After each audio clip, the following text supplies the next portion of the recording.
आगे बढ़ते हैं। कैम्ब्रिज विश्वविद्यालय ने नई शिक्षा नीति में उत्कृष्ट सुधारों के लिए केंद्रीय शिक्षा मंत्री डॉक्टर रमेश पोखरियाल निशंक को सम्मानित किया है। कैम्ब्रिज विश्वविद्यालय के वैश्विक प्रबंधक निर्देशक राज स्मिथ ने लंबे समय बाद में भारतीय शिक्षा प्रणाली में आए सुधारात्मक बदलावों की प्रशंसा करते हुए डॉक्टर निशंक के कोशिशों को परिवर्तनकारी बताया है। मंत्री निशंक को मिले इस ऐतिहासिक सम्मान के बाद में देश भर में उनकी सराहना हो रही है।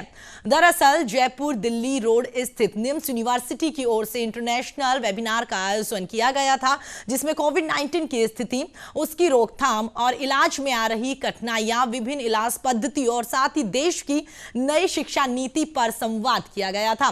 इस इंटरनेशनल वेबिनार का आयोजन निम्स के चांसलर और साथ ही international society of gastroenterology, hepatology, transplant और साथ ही न्यूट्रिशन के प्रेसिडेंट डॉक्टर बीएस तोमर के निर्देशन में किया गया था, जिसमें 9 देशों के प्रतिनिधियों ने हिस्सा लिया और इस वेबिनार में भारत सरकार की नई शिक्षा नीति पर विस्तृत चर्चा की गई है।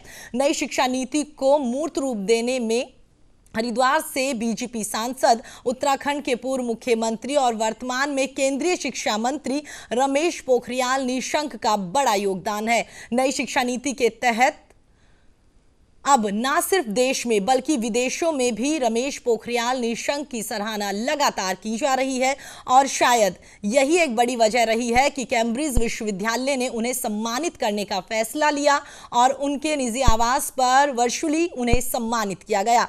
वहीं देश भर से उन्हें बधाइयां मिलने का सिलसिला लगातार शुरू हो गया है।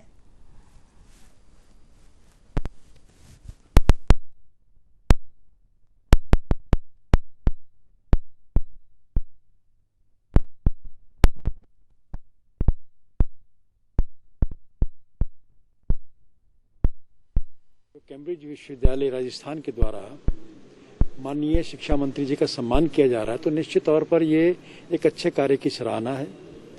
और ये सराहना इसलिए महत्वपूर्ण हो जाती है कि शिक्षा के क्षेत्र के लोग जब उसकी प्रशंसा करते हैं तो इससे सिद्ध हो जाता है कि नई शिक्षा नीति को शिक्षाविदों ने भी सराहा है और ये सर्वत्र दिखाई भी दे रहा है। तो हम निश्चित तौर पर इस सम्मान से अपने आप को भी सम्मानित महसूस कर रहे हैं और अपने आप में एक बहुत बड़ी उपलब्धि निशंक जी के लिए भी है।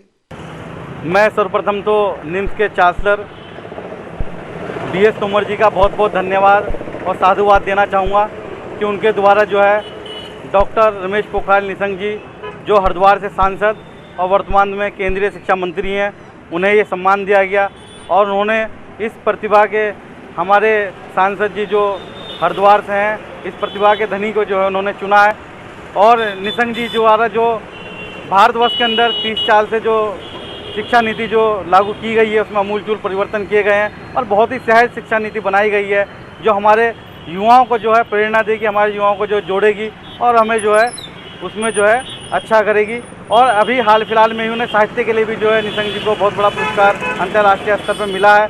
मैं उन्हें जो है पुनः एक बार बधाई और शुभकामनाएँ देना चाहता हूँ। देश के उपराष्ट्रपति ने, लोकसभा के अध्यक्ष ने और लगभग तमाम शिक्षाविदों ने सराहा है, प्रशंसा की है और लगभग सभी राजनीतिक दलों ने, विश्वविद्यालय कुलपतियों ने, शिक्षाविदों ने, विद्वानों ने इसको स्वीकार भी किया है। तो इसी कड़ी में निम्स विश्वविद्यालय के निदेशक, चांसलर, कुलपति जी डॉक्टर बीएस तोमर ने जो ये सम्मान करने का कार्य किया है, मैं उनको इसके लिए बहुत बधाई देता हूँ, उनकी प्रशंसा करता हूँ।